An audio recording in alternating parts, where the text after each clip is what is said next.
Guys, we're here. We don't know what to expect, so we're just gonna go. Maybe I didn't know. Goat soup is so honor, but you guys don't know that because you're not raised like that. I thought he was. And your government wants you to be this person who shop at Costco, who shop at Safeway, at the store. Standing on the rock. $5 which means the government takes 5 cents from your dollar. Uncle Puno, when you go to the ocean and harvest a moi, does the government charge you anything? They no can. They no can. Guys, so this is Waimea Canyon. Down by Waimea River, did you see any fish jumping in the water? Because I never. You know that river was viable with moi and mullet, especially the mullet. Mullet is a freshwater to saltwater fish. This is like the equivalent of the Grand Canyon. Today they take most of the water from the waterfall out to irrigate the farm. They take the water to irrigate the farm. I've never been to the Grand Canyon, so I can't tell you any difference. I suspect that here is greener, right? It seems like this would be greener than the Grand Canyon. Look, they make hydro. Never mind about that. That's the reason we. That's what a canyon is. Tourists don't listen to the sign. They fall off the cliff and then they sue the state and county. Yes, That's where the world, where it separated. I guess. Only one glass door will be open. It's the right side glass door to the upstairs. Let's see, we're gonna go down there. Let's go down there, guys. You ready? You're making me scared. Put this around your wrist. And then remember, that's your microphone right there. We're going down, guys. Where are we going to? Ooh. Babe, look at that. Uncle!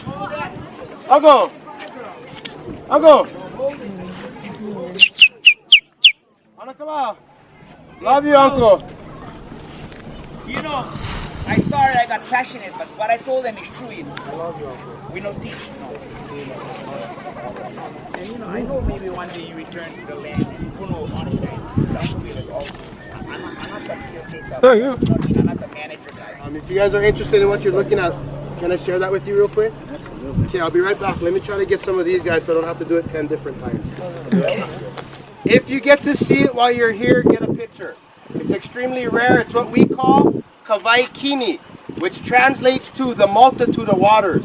It is the wettest location in the world. Average rainfall, 400 to 600 inches per year. That's why I say if you get to see it while you're here, get a picture. It's rare to see it. It always kind of looks like that. From that location across the tops, you're looking at Alakai Swamp. That is the highest elevated swamp on earth. In this swamp alone, we got more endangered birds and plants than all of North America combined. To our people, this is an extra sacred location. That's everything above the steepest parts. In that direction, you are looking at Waipo'o waterfall. It is fed by the swamp. It never dries out. It is also creating Waimea River, which runs right below us out to the ocean. All of you crossed that river right before you got into Waimea town. It is the longest river in our state. So from the ocean to the back of the waterfall, it is 19.5 miles long. Wow. Try to use your imaginations. While we're hunting down there, no vehicle access. It's all done by foot, horse, or mule. We love it that way because it keeps it from being developed. If there was a road in there, they'd have a Costco and Walmart down there by now. We're trying to steer away from that type of development. Now keep in mind, my people lived in these valleys up until the early 1900s. While we're hunting, we are constantly stumbling over their old villages. Tons of foundations, terracing, rock walls, fish ponds, fruit trees, medicinal plants, they've all been left behind when they were forced to move out. The main reason they chose to live down there was because that swamp sat above them. Having a swamp above you provided you below with what? Water. Let's be more precise. What type of water?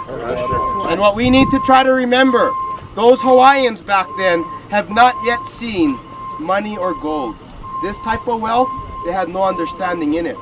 So their understanding The more fresh water you got, the more life could be sustained and the more wealthy you were considered to be. Now this leads me to a couple of very important Hawaiian words. The thing about these words is you've already heard them, just nobody has defined them. The first word I share is the word vai. W-A-I, pronounced like a V. Vai is fresh water. Okay, in the ancient time, if you live near the river, they would normally refer to you as being vai, which in their eyes meant a lot of fresh water or extremely rich and wealthy. Okay, so everybody, what is vai?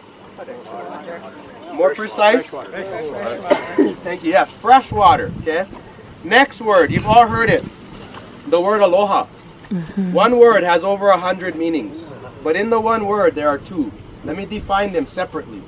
Alo is to share or to be put in presence of, face to face. Okay, those of you that are looking at me, that's alo. Okay, we're all in the presence and I'm sharing right now. What am I sharing? Ha, the breath of life. Aloha translates to sharing the breath of life in each other's presence.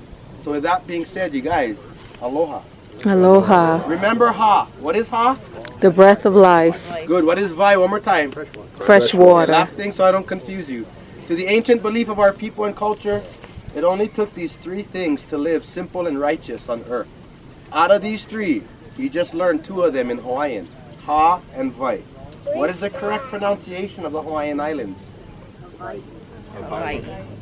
Ha, vai, e. So my question to you is e. Not what. Who. Can anybody guess? Sheep. We all need breath. We all need fresh water. Who do we need? Who? Who? The presence of the universe, God. God, okay. I like the presence of the universe. That's a much nicer answer. To our people, we believe in over 400,000 different gods. In our eyes, E isn't considered to be one of those gods, but the one that created those gods and everything. So in our eyes, more like the creator. The only three things that we absolutely need to live simple and righteous. We all need breath. We all need fresh water to sustain our breath and all the life, plants, animals, creatures. And we all need the one that created us and all of that. Hawaii is all it took to live simple and righteous on earth. Where in the world did we go wrong, you guys? That's just one of the things I like to share while I'm up here. But the reason I put myself here is to give the visitors a chance to talk to a born and raised Hawaiian and ask these very important cultural questions that you guys may have. So the cape takes about 100 leaves to make a traditional hula skirt. This is called an ahula'i. It is a tea leaf cape that was made to protect my shoulders and back while I'm in the sun every day. And this is simply what they looked like while they were traveling in their canoes on the ocean.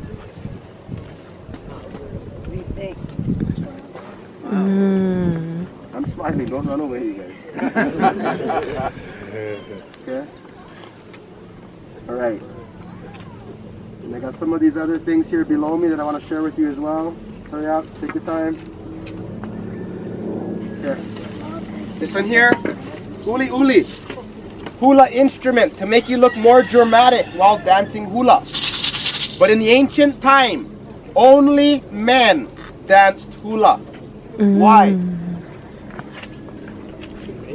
To mate? Is that what you said? That's my favorite answer, actually. It's not a correct answer, but it's my favorite one. Anybody else? Why were only men dancing hula? To attract women? Okay, kind of the same answer. Yeah, I love those answers. But no. Anybody else? Tell a story. That's modern day hula. Okay. War dance. Did you guys all hear her? It was a war dance that was done to scare your enemy or opponent away. Now wait, have you all seen hula? Not yet. Because if you have, you should be questioning this war dance. Pretty scary stuff, huh, you guys? Not that. That's what we call awana. It's a modern hula that was simply created for the visitor industry. Why? It is much more inviting to see women in coconut bras, little grass skirts shake their hips around than to see a bunch of men doing their masculine dance. Has anybody ever seen a rugby game? Yeah, haka. What is it called? Haka. Haka. Okay, in Hawaii, no K between the A's, and we call it the Aiha'a, which is your battle foundation. From here, if your opponent didn't come to you yet, you probably already got him intimidated. So to intimidate him more, you do your ha'a, which includes a lot of, or slapping of the thighs or the chest, or you'll see their facial expressions, which is normally their tongues hanging out of their mouth. If you could scare your enemy with your ugly face and dance, you've already won the battle. You guys see why they did that? Okay, it's to scare your enemy or opponents away. Okay, that's the ha'a, or in New Zealand, haka. Okay, that's a little bit about hula. Pestle, mortar. In the jungle while I'm hunting, plenty medicinal plants down there. If I know how to use them, I grab them, show my kids what it looks like. I then go ahead and crush it up right in front of them, so it gives them an opportunity to carry these traditions on for themselves. The hardest part is knowing what plants to use or mix and match to make it work properly for the ailment you might be carrying. Okay? Kauai pahoa, dagger. The design was only found on this island. What made it so efficient, that little hook. Okay, going in didn't do much damage. Coming out, it always found something to pull out of you. Okay, I know it might sound gruesome to some of you, but that's what made this dagger so efficient. That little hook. And the shell. In the ancient time, these shells were heavily blown to get in touch with your spiritual beings or ancestors. Later, it became a way to signify ceremonial or spiritual events being held. And the last king of this island, Kaumuali'i, actually used them for communication purposes. So the shells were placed in specific locations so that when blown, the sound of it would resonate out to the next shell blowers, who blew the same sound to the next, and so forth. The entire island would know what was taking place in less than a couple of hours. Here's a perfect example. We'll all pretend that we live in the valley below. And on this day, I was chosen to cook lunch while you're taking care of the daily chores of our village. Well, you guys, lunch is just about ready. I am calling everyone home. This is probably what you'd hear.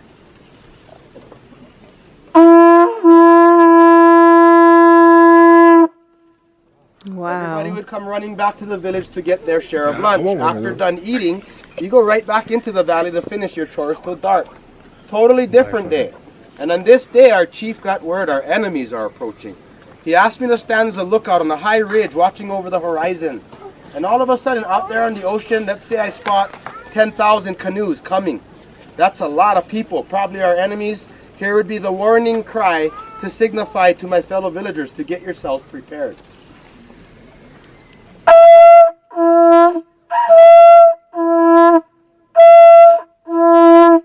Which would have simply told everyone to grab your mea kaua, weapons. Get your butt in gear and meet me at the ocean right now, because we've got major business to take care of. If I would have forgot my shell phone on the charger at home, I could have cost us our lives, you guys, okay? That's how important these shells used to be, right? So that's pretty much what I do. Anybody got any other questions they'd like to ask? We hunt wild pigs, Spanish goat, black-tailed deer, and the largest game, believe it or not, Hereford cow. Extremely aggressive cow. What you got to remember, they were brought into Hawaii in the late 1700s, given to our king as a gift. Because they were a gift, he set them free. There was 10 cow and 2 bull. In 5 years, those 12 cows created hundreds of cows. Wow. So he had to do something about it and turn to the Spaniards to ask them to show the Hawaiians how to become cowboys, how to breed them, raise them, ride horse, rope the cow. And from that point on, the Hawaiian became the first cowboy in America and started the first Hereford ranch in America. If you guys ever see a Hereford cow on the U.S. mainland, those are the cattle with the white face and the red-brown body. It is a very good chance that it came from the first 12 cow brought to Hawaii. So we take pride in that. That's also how papayas and the instrument, the ukulele, made it to Hawaii. The Spaniards brought it with them. Okay? So you guys, who was the one to put all the Hawaiian Islands under one rule? The king that you said. King who? That was a different king. Oh, okay. What? King Kamehameha. Kamehameha. Okay? Well, you guys, these are very important facts that you guys should know. Kamehameha was affiliated and allied with the Brits. In fact, the Brits were the first ones to overthrow the Big Island or King Kamehameha. He flew the Union Jack above his grass shack for roughly 6 to 8 months until they returned. When they returned, they saw it flying above his grass shack and they understood that there was a friendship here. So then Kamehameha used the help of their navy, which was the largest navy fleet at the time, coming across the other Hawaiian islands to conquer those chiefs, which were his cousins. Killed them all off to take over Hawaii and put them under one rule, because at that time frame he watched the Europeans conquering the rest of the Polynesians out there without a governing system. If you didn't have a governing system, you were colonized. So he put all his islands under one rule and made this place a kingdom under his control. Why did he go from chief to becoming king? Because it was the monarchy system of the Brits that he took after. He just followed their ways. Okay, at that time frame, all the islands were affiliated or allied with different countries. So when you guys look at the Hawaiian flag today, what stands out the most? The Union Jack. Right next to it is the French flag. Underneath it, if you turn the flag sideways, you'll see the Russian flag, and red, white, and blue stands for America. Because at that time frame, Kamehameha was with the Brits, Maui, France, Honolulu, America, Kauai, Russia. Okay, you guys? So that's why you guys see the 4 flags on our one flag today. Because once he conquered everybody, putting them under one rule, he was able to create his flag, which showed everybody who was allied with who at the time. Okay, and then I got something else. Why do you guys see it flying upside down today? Distress. What? Distress. It means a nation in distress. Why is Hawaii in distress? But why? How? Cell phones. How is our nation in distress, you guys? The whole United States is under distress. Wow, that's a good way to put that. Well, you guys, okay, let me tell you guys something very interesting. For what I do here, I was arrested, charged as a criminal for doing this. I fought the charge. They called this commercial vending in a state park. Nothing's for sale. So when I got to the courtroom, I said, how have you charged me for vending when I sell nothing? The judge goes, well, it's because you have a basket out there. I go, what about it, Your Honor? It's very obvious that what you do, the visitors appreciate it so much. When you're done, they all throw money in your basket. I go, Your Honor, so what? That's not vending. There's also no sign, and I never tell anyone that they gotta give me money. Okay, he goes, well, the basket's still out there. I go, yeah, but that's mine. If they want to put money in there, that's their choice. When did it become illegal to accept gifts out of love and compassion? Yeah. So he wouldn't answer me. So I said, Your Honor, okay, if you're not going to answer me, it leads me to ask you this. Do you have proper jurisdiction? He goes, are you joking? I said, no. Can you show me evidence and proof to your claim? He goes, of course. What would you like to see? I said, Your Honor, have the prosecutor bring in the Treaty of Annexation. It'll answer all my questions. This court case turned into 5 separate court appearances. And every time I showed up, not one time did they show me legal lawful documents proving they've annexed Hawaii into a state under the United States.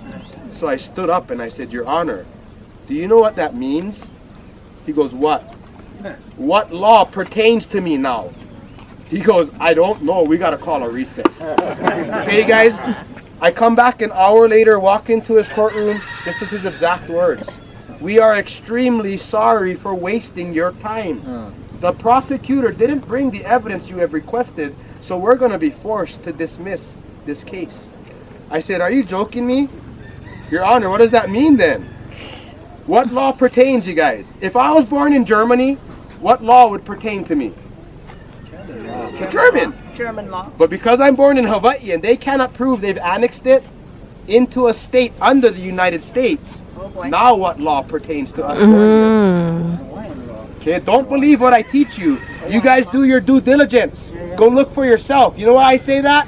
Because for the past 127 years, we Hawaiians have simply been led to believe in somebody else's tooth fairy. Right, yeah. Do your research.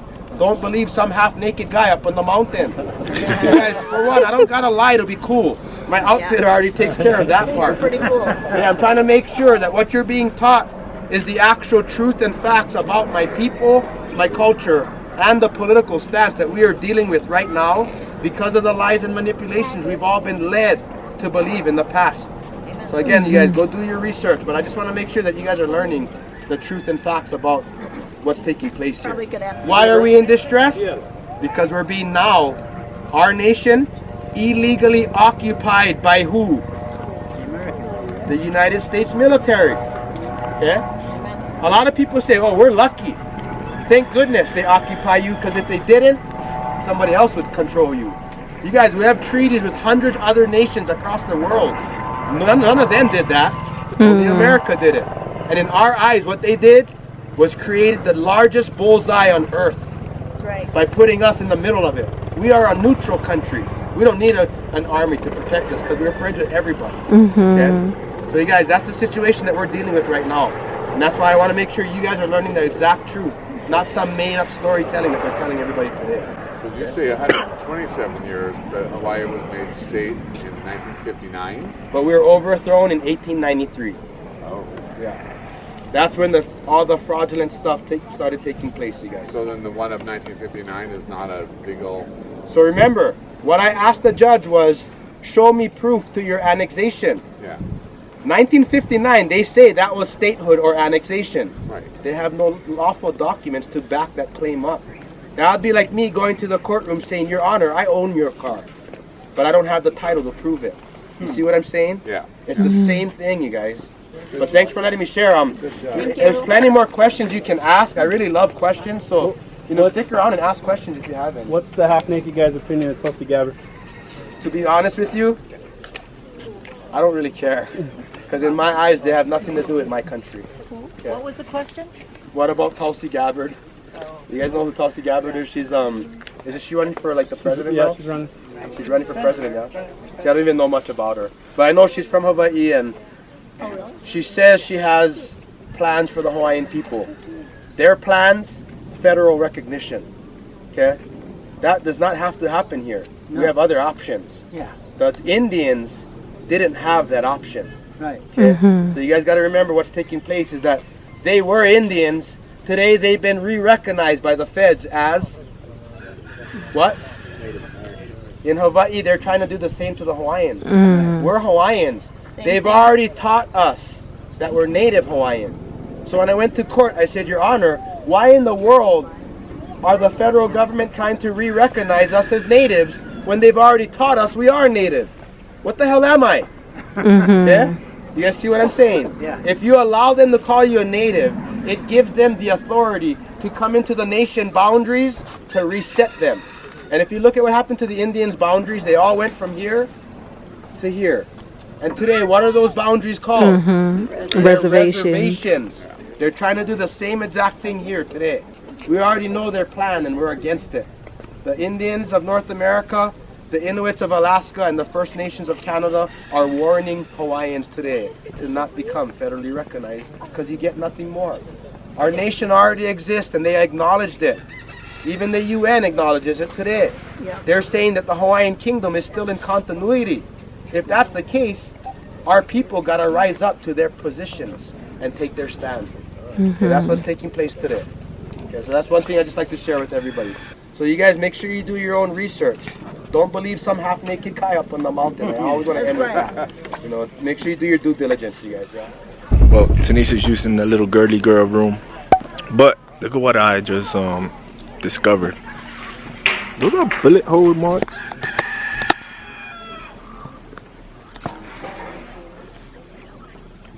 Whoa! Oh, he's using that for target practice out here. All right, guys. So that was super awesome. And is this the car? And we were blessed to get some awesome information at the top that we were not expecting. So thank you. Mahalo. Now we're gonna try to beat these rain clouds and see some more of the view. Wish us luck! I can't get you out of my mind. It's like I feel it for the first time. Been thinking about you all night. I've been searching for this all my life. You're just my type.